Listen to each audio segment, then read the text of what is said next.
Hoje eu tô a fim de jantar num lugar chique. Acho que eu vou lá no Hotel Farru.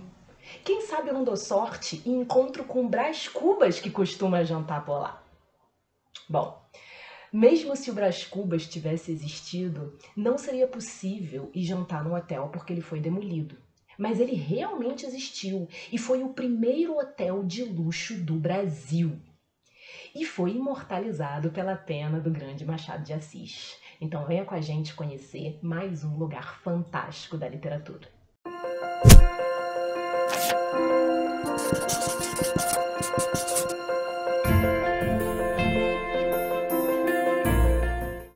Em 1838, o francês Louis Farroux abriu o primeiro hotel de luxo do Brasil, que, claro, foi feito no Rio de Janeiro, que era o centro ali do Império.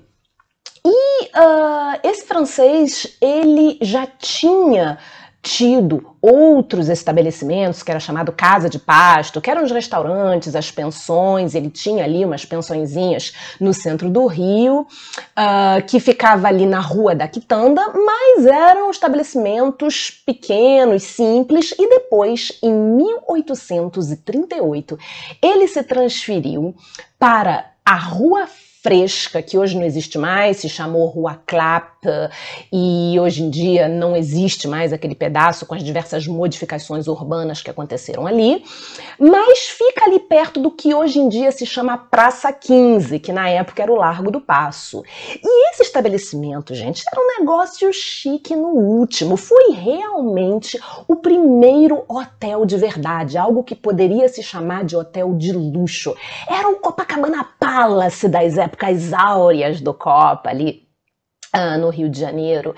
Ele realmente era o palácio, ele trazia aqueles conceitos europeus de refinamento. Finalmente as pessoas que tinham esse hábito de categoria, de luxo, poderiam se hospedar num lugar que realmente tivesse um nome de grande hotel. O resto era pulgueiro, o resto não prestava. Com o Hotel Farroux, o negócio começou a ficar no luxo.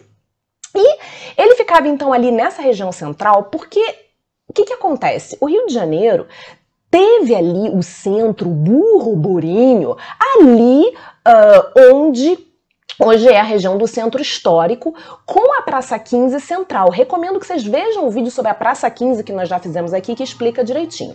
O hotel, ele ficava ali à beira-mar na época. Então, ele ficava ali com uma fachada para essa Rua Fresca, que não existe mais, a outra parte dava ali para o Largo do Paço, e uma fachada tinha frente para a Baía de Guanabara, no que era a Praia de Dom Manuel, que foi aterrada, não existe mais. Então, quando a gente olha ali antigas gravuras, que ficou muito bem retratado, porque era um local muito importante, a gente pode ver bem onde era a localização desse hotel, que foi citado diversas vezes em jornais, na literatura, em referências, porque era um lugar onde a vida social abastada acontecia. E não é por acaso que ele aparece com destaque em Memórias Póstumas de Brás Cubas, né? Porque esse livro que marcou tanto a literatura brasileira, que foi a primeira obra aí da nova fase do Machado de Assis, com toda a originalidade que esse autor trouxe para a literatura brasileira, ele está retratando um personagem que é o Brás Cubas, que é um personagem abastado e que frequenta as altas rodas porque tinha muito dinheiro. Então era totalmente natural que ele fosse um frequentador do Hotel Farroux e do restaurante, que era o que havia de melhor da cidade. Então, quando a gente lê o livro, a gente vê, eu encontrei o Lobo Neves no teatro e no Farroux, porque era ali que circulava. A vida das pessoas com dinheiro passava necessariamente pelos teatros, pelo hotel de luxo, pelaquela vida das mesmas pessoas que circulavam nos mesmos locais. Então, vendo as imagens, a gente consegue ter bem uma noção da localização central importantíssima desse hotel. E ali, na frente do hotel, eles construíram um cais, que depois ficou chamado de Cais Farroux, justamente porque o hotel era tão importante que passou o nome para o cais. A gente tem que entender que, muito além da questão da organização arquitetônica ali da cidade, a vida era muito diferente. As pessoas, por exemplo, para se locomover, não era apenas pelas carroças, porque era um meio de transporte muito, muito difícil e lento. Então, usava-se muito as embarcações pela Baía de Guanabara. Então, a gente tinha ali, por exemplo, o cais ao lado que levava para Botafogo, o cais Farru, onde chegavam várias pessoas que vinham de viagens internacionais, os hóspedes que já chegavam no cais com as malas para facilitar e para outros locais também. E ali do lado também tinha as embarcações que iam para Niterói. Então você tinha uma importância muito grande desse hotel ligado, inclusive, ao transporte. E a gente tinha um ambiente muito refinado, gente, era um desbunde, não era à toa que a nata da sociedade frequentava ali, não é à toa que o Brás Cubas ia no Hotel Farru, porque realmente era um local de referência, porque tinham móveis importados da França, porque tinham aqueles espelhos vindos da Itália, o melhor restaurante da cidade, você tinha ali vinhos que vinham da França e isso era uma novidade no Rio de Janeiro, que antes as pessoas só tomavam vinho português no Brasil. Para tomar vinho francês tinha que ir para a França. Então foi o primeiro momento em que os vinhos franceses chegaram no Brasil. As salas de restaurante eram grandes, você tinha ali uma sala para 80 pessoas e isso na época era gigantesco. Tinha sala de bilhar e tudo era do bom e do melhor. E é por isso que Brás Cubas, que era rico, frequentava. E a gente vê muito da importância desses locais na literatura. E aí eu separei aqui um pedacinho do Memórias Póstumas de Brás Cubas para ilustrar isso. Ele fala: velhos do meu tempo, acaso vos lembrais desse mestre cozinheiro do Hotel Farru? E aí ele vai falar do cozinheiro, que era maravilhoso, que era muito bom. E aí ele vai dizendo: que requinte de temperos, que ternura de carnes, que rebuscado de formas. Comia-se com a boca, com os olhos, com o nariz. Não guardei a conta desse dia. Sei que foi cara. Ai, dor! Era-me preciso enterrar magnificamente os meus amores. E deve ter sido caro mesmo, né, na ficção, porque o Hotel Farru não era para qualquer um. Era um hotel caro, era para nata. E ali circulava a sociedade, tinha uma vida ali, borbulhava aquilo ali.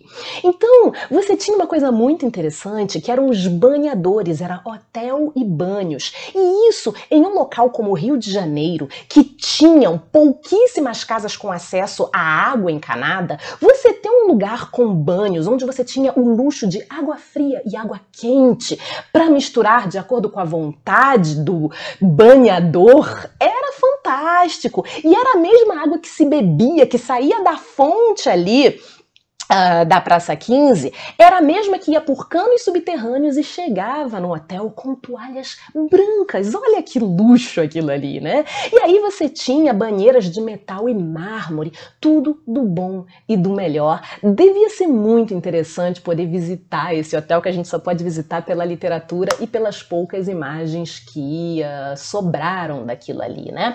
E tinha uma vida social muito grande que circulava naquilo ali. Inclusive, vejam só, Dom Pedro chegou a levar amante para aquele hotel, é verdade, porque, né, Dom Pedro, a gente já sabe, ficou aí registrado na história que ele pulava muito a cerca, e o Hotel Farru era um lugar muito bom para levar amantes de alto nível, e ele chegou a levar amantes, e com certeza não foi só ele, né? Eu consigo até imaginar já a mulherada dizendo: olha, eu só vou se for no Hotel Farru, imagina, né, aquilo ali. Então, havia uma circulação de pessoas com uma vida social, as novidades chegavam ali porque vinham do Porto, então coisas novas que estavam na Europa chegavam primeiro aonde? No Hotel Farru. E o primeiro ateliê fotográfico também se instalou ali, porque muitas pessoas inclusive moravam no Hotel Farru e usavam ali aquele hotel como local para receber as pessoas. Eu separei aqui uma notinha que saiu no Jornal do Comércio de 14 de janeiro de 1840, que eu vou ler aqui para vocês. Madame Gros de Pranger, retratista de miniatura e aquarela, recém-chegada de Paris, participa ao público que se achará sempre em sua casa, Hotel Farroux, Rua Fresca, nas terças e quartas-feiras de cada manhã. Então a gente tinha ali o encontro dessas novidades, dessa sociedade que queria ver e ser vista e gastar muito dinheiro no Farroux. Bom, o Monsieur Louis Farroux, ele chegou, né, no Brasil no século XIX, ele participou ali das guerras napoleônicas, então ele veio buscar refúgio no Brasil no momento em que a situação não estava lá muito boa na França, fez fortuna e depois ele vendeu o hotel, muito depois, e voltou em 1864 para a França. E depois que ele voltou, o hotel nunca mais foi o mesmo, porque não tinha mais aquele senso do serviço, aquela preocupação com a qualidade, com o refinamento. Então, depois que ele voltou, que ele vendeu, o hotel entrou em decadência. Não tinha mais aquele glamour, aquele luxo. E depois deixou de ser hotel, virou casa de saúde Nossa Senhora da Glória, depois virou uma casa de saúde privada chamada Cata Preta, ficou abandonado um tempo. Um pouco depois voltou a ser hotel com um chamado Hotel Real, mas que não chegou nem de perto no luxo que era o Hotel Farroux, que nunca recuperou o luxo, o nível da época do proprietário francês. E esse Hotel Real, ele era apenas em cima, embaixo era comércio, e com o tempo foi perdendo a clientela, ficou abandonado e foi já no século XX, em 1959, ele foi demolido para a construção da avenida perimetral, do elevado da perimetral, que também foi demolido, o elevado não existe mais, mas o hotel tinha sido demolido para a construção desse elevado, então hoje, infelizmente, não restou mais nada. A gente pode encontrá-lo ainda na memória, na literatura e nas poucas imagens que restaram. E vale muito a pena, quando a gente for ao centro do Rio, for ali naquela zona da Praça 15, lembrar desse hotel que foi realmente um catalisador da sociedade brasileira da época. Espero que vocês tenham gostado de descobrir esse hotel tanto quanto eu gostei, e agora quando eu leio Memórias Póstumas de Brás Cubas, eu posso visualizar essa parte que foi tão legal, tão importante aí na vida social brasileira. Muito obrigada, se inscrevam no canal e a gente se vê no próximo episódio. Um forte abraço, tchau, tchau!